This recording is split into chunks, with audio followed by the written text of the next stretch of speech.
When you hear Drake Maye speak, sometimes I feel like he was trained in the Bill Belichick school of talking to the media. Isn't he? Couldn't that just be part of the Patriots thing where they come here and they think that they still need to do that? It could be. Yeah. You're sort of coached by Stacy, right? Stacy's got to deal with all the new guys. And the message has been great. And it works. Say the right things. Don't get yourself in trouble. Don't get clickbaited. I think you take the best player. I'm thinking that early. You take the best player available. He's right, though. Whoever wants to come play in New England and win some football games. He's right. The best player. I would say to him, and pray that the quarterbacks go 1-2 or 1-3 because one of those other best players are going to be available to you.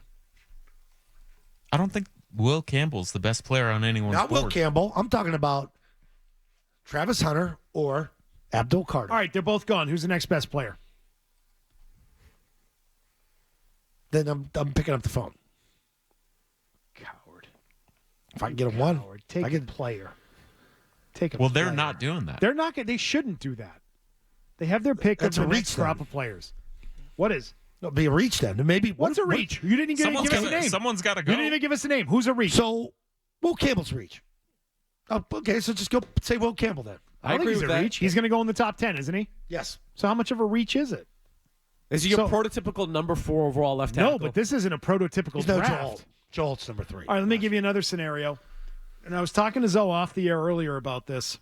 The Patriots are going to draft a running back in this draft, and This is the first and time I'm I not heard talking this, about by a the way. 5th rounder or 6th rounder. I'm not talking about taking flyers late in the draft. They have had a number of visits with running backs, a number of them. They had an issue with Stevenson. I don't know, because I think the guys that they're looking for are leaner, thinner, more athletic, pass-catching types. Not that he can't do that, because he can. But, I mean, Ramondre Stevenson's a physical back. Yeah. Right? Yeah. I think the guys that they might be looking at are more in the vein of a James White. Yeah. Pass catchers? Yes. But here's what Daniel Jeremiah thinks they should do at 4, assuming Carter, Hunter gone. Here it is. Yeah, I would say it. If you don't get Abdul Carter or Travis Hunter, I would add a little line to the end of best available. I would say best available player that can help your quarterback. So I would be looking on the offensive side of the ball, and Ashton Jeanty, I have him as I think the number 3 player in the draft. So if you just go on pure best available player, it'd be Jeanty, and if you're obviously looking on the offensive side of the ball, he would be the guy there from the offensive side of the ball standpoint. Yeah. So I just feel like that's got to help. Unless you can get Abdul Carter, like somehow Abdul Carter gets there, I get it. But man, like if you draft Travis Hunter, you play him at receiver. He helps Drake Maye. This first pick after a defensive heavy free agency, it just feels like, man, this has got to be a pick that's going to help Drake Maye. Ashton Jeanty. Yay or nay on that? It's not the first I heard that. He is racing up the board. He is one of these pre-draft climbers, is what he is. Out, as Joe Murray would say. What's your problem? What's your problem with Jeanty? No, it's the running back as a whole. And I don't think, like, Ramondre Stevenson down year, fumbling the ball, all that stuff, I get it. That position right now, I don't think you need that big of an upgrade where you're using the number 4 overall pick on a running back. I don't think you're – how dramatically does your offense change? Well, in a draft that sucks. How This is one where dramatically he does could the stand offense out. change by subbing in Jeanty for Stevenson? Not enough. That's where I come down with it. You think it does? It's pretty good.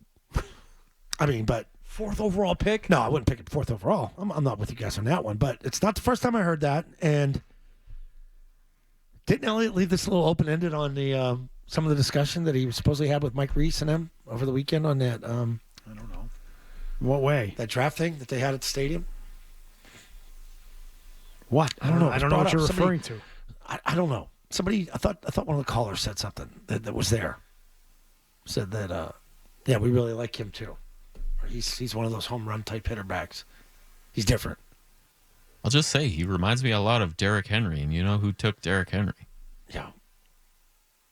He's no Derrick Henry. He's not Derrick Henry. He's him was just a little guy. Yeah. Small. Him was just a little guy, and Little he guy. got punched in the mouth in that last game he had to play. He's like Zeke. Yeah. Get a little bit of a Zeke He thing does. to him. Yeah. That's a good point. That would, big picture, by the way, make me nervous in terms of the direction of the franchise, because then it makes me think that you are trying to build, we're going to run the ball and play defense, and that's it. That is what they're doing, McCone. I don't know why you're worried. Just accept it, dude. I'm not. Look at how they refused built to the accept team.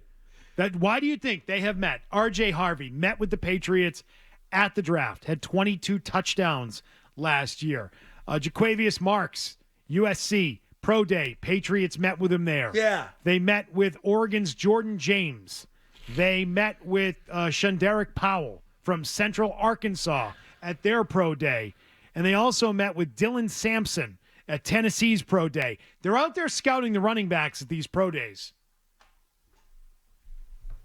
Follow the visits and where they're going and who they're talking to. They're talking to running backs. So if they're horny for running backs right now, look out. Maybe it's Jeanty at 4th overall. Oh. When you said you're out, I thought you were out on the player. I'm like, what do you mean? No. He's a good player. 4th overall pick, No, though. 4th You overall. can't do it. Will Campbell or Jeanty at 4? Campbell. You got to take an offensive lineman over a running back 10 out of 10 times. I'm sorry. 2,600 yards, 29 touchdowns. He's really good. He's really good. I don't think it changes things that dramatically. That's a luxury pick, isn't it? Yes. For a team that. Yeah, that's taking Lawrence Maroney. Right? Yes. That's what that is. You could afford to do it. You could afford to take a running back in the first round at that point in time. That was Lauf's guy. That pick hit that. I was with Lauf at the draft that time. He almost, Loved it. You want to talk about a man having to change his pants. He was really good at Minnesota. Yeah. They had two backs, him and Barber. But yeah, and that's the proof of why it doesn't matter who you draft. Marion It the doesn't Barbarian. matter how awesome Yeah. they were in college. You have no idea if they're going to work out Right. and have a great career or not. You just don't. He had all the makings and all the marks of a guy you would expect to have a great career. He had an okay career. He wasn't a total draft bust, but he wasn't what I think Jim Louth probably thought he was going to be. If that makes sense. Hey, if you like that clip, check out more videos from Zolak and Bertrand right here. For more Patriots analysis and opinion, hit this playlist. And for all the latest from the Sports Hub, download the app at 985thesportshub.com.